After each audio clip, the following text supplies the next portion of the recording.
हर सुबह सूरज की पहली किरण के साथ पेड़ों की टहनियाँ गीतों से भर जाती थी।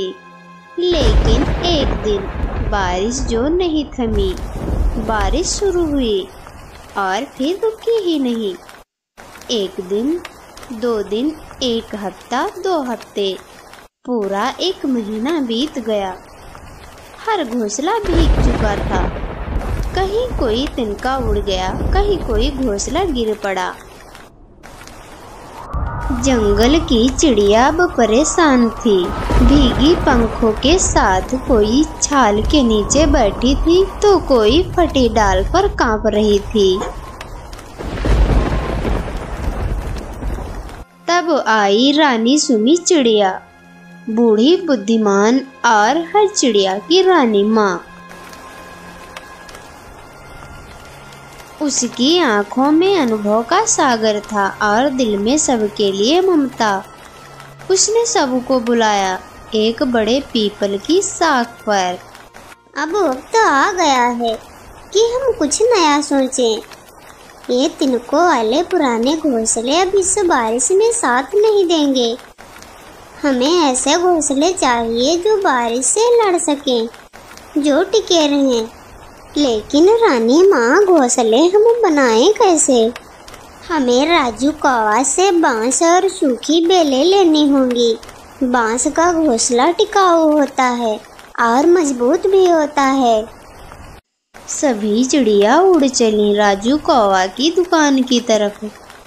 राजू कौवा था तो चालाक, दिमाग तेज, पर दिल में थोड़ी खुदगर्जी।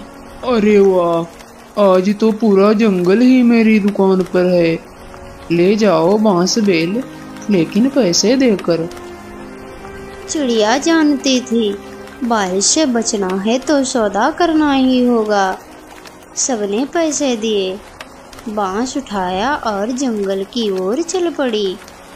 और सभी चिड़िया मेहनत से घोंसला बनाने लगी। घोंसले तैयार हुए, सुंदर, मजबूत, टिकाऊ। जंगल में फिर से उम्मीद की हल्की किरण लौटी। लेकिन तब आई गुड़िया चिड़िया, छोटी, प्यारी, मासूम, पर अनाथ। उसके पास ना पैसा था, ना कोई परिवार। राजू की दुकान पर पहुंची, भीगी पंखों में कांपती हुई। राजू भैया, क्या थोड़ा बांस और बेल दे देंगे? मेरे पास पैसे नहीं हैं। राजू ने एक नज़र उसकी ओर देखा, फिर अपने हाथ में बांस लिया और बोला, मैं कोई भलाई की दुकान नहीं चलाता।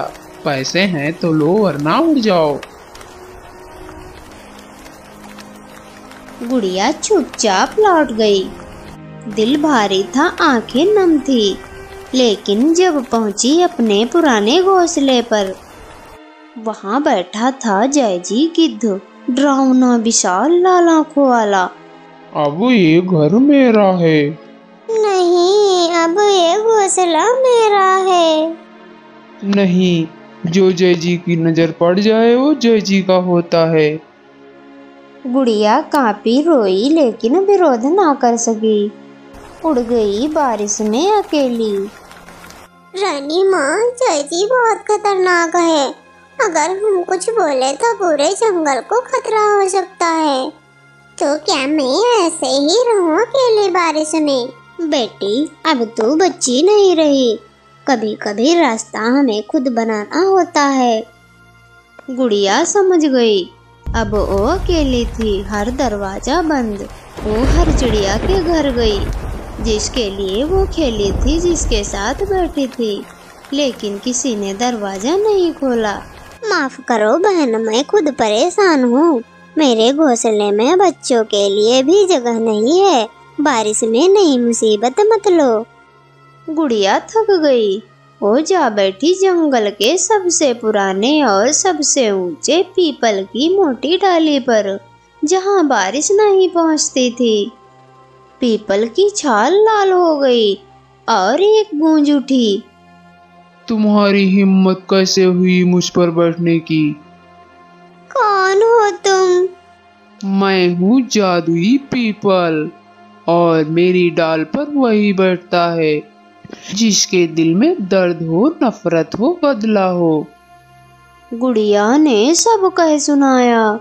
तो सुनो, मैं तुम्हें शक्ति दूंगा, लेकिन बदले में तुम सबके हौसले तोड़ दोगी। मैं आपकी बात से सहमत हूँ।